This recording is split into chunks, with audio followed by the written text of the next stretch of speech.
semua di antara kita, seorang istri, bahkan seorang suami pun ingin menjadi suami yang soleh dalam rumah tangganya.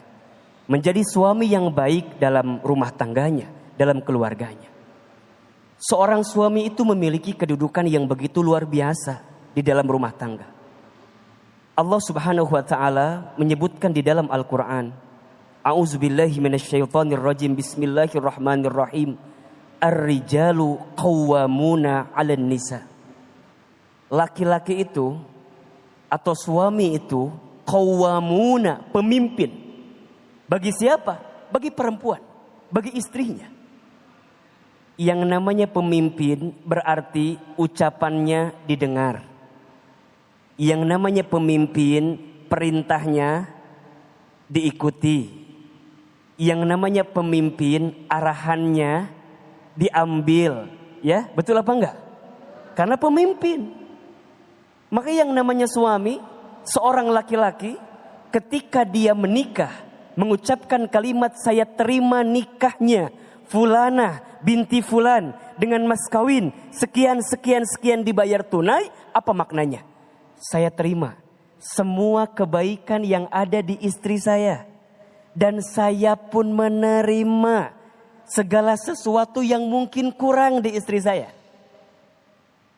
Betul apa enggak? Istri kita cantik, terima. Istri kita taat, terima. Istri kita baik, terima. Istri kita nurut, terima. Tapi mohon maaf, istri kita cerewet. Istri kita cerewet, terima. Istri kita hobi belanja, istri kita hobi jalan-jalan, senang amat. Terima. Karena saat dia menikah, dia sudah berjanji bahwa dia siap menerima, menanggung apapun yang ada dalam istrinya, dalam kehidupannya. Dan inilah yang harus dipahami oleh seorang suami. Maka oleh karena itu, apa yang seharusnya suami lakukan agar bisa memantaskan dirinya di depan istrinya dalam rumah tangganya? Yang pertama, seorang suami itu pemimpin dalam ketaatan kepada Allah. Tujuan rumah tangga itu, ayah bunda, pemirsa yang dirahmati Allah, adalah bagaimana saat kita bersama dengan pasangan kita, membuat kita makin dekat dengan Allah. Bagaimana saat kita berkumpul dengan pasangan kita, menjadikan kita lebih taat ke Allah. Dan tugas utama suami pertama kali adalah membimbing keluarganya, membimbing istrinya untuk bisa makin dekat dengan Allah Subhanahu wa taala. Perhatikan firman Allah Subhanahu wa taala dalam Al-Qur'an, ya ayyuhalladzina amanu qu anfusakum wa ahlikum nara. Wahai orang-orang yang beriman, jagalah diri kamu sekalian dan keluargamu dari apa? Siksa api neraka.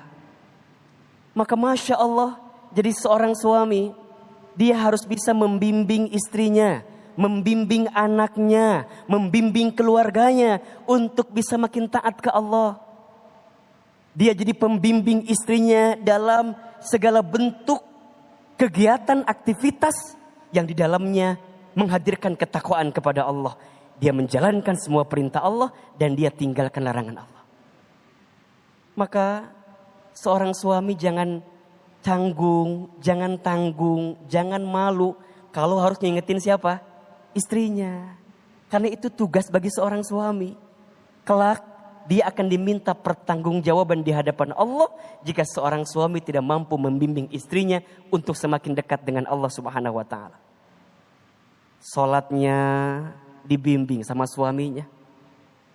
Anak baca Qur'annya dibimbing oleh ayahnya. Jadi yang namanya suami itu pemimpin keluarga dalam ketaatan dan kedekatan kepada Allah Subhanahu wa taala. Kira-kira suami kita udah begitu apa belum? Halo, kok jadi merenung semua ini tuh? Udah atau belum? Kita doakan yang sudah, mudah-mudahan istiqomah. Yang belum, mudah-mudahan hatinya terketuk untuk membimbing istrinya. Itu yang pertama. Yang kedua, suami juga adalah pembimbing, pemimpin bagi keluarganya dalam akhlakul karimah. Dalam apa? Akhlakul karimah. Seorang suami harus memiliki akhlak yang baik, terutama kepada istrinya, terutama kepada keluarganya. Nabi SAW menyampaikan dalam sabdanya, khairukum li ahlihi wa ana khairukum li ahli. Sebaik-baiknya di antara kamu sekalian adalah yang paling baik sama siapa? Keluarganya. Dan kata Nabi, aku yang paling baik kepada keluargaku. Apa contohnya? Para suami jangan suka marah ma.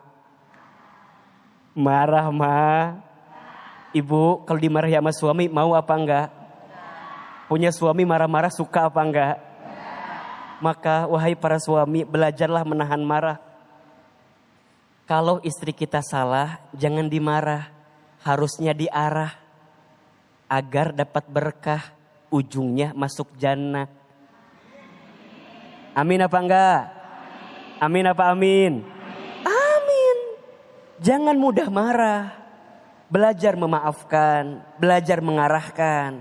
Boleh jadi istri kita belum tahu. Sehingga harus dikasih tahu. Bagaimana cara memberitahukannya? Ingat, perempuan itu hatinya lembut. Maka harus menasihati dengan penuh kelembutan.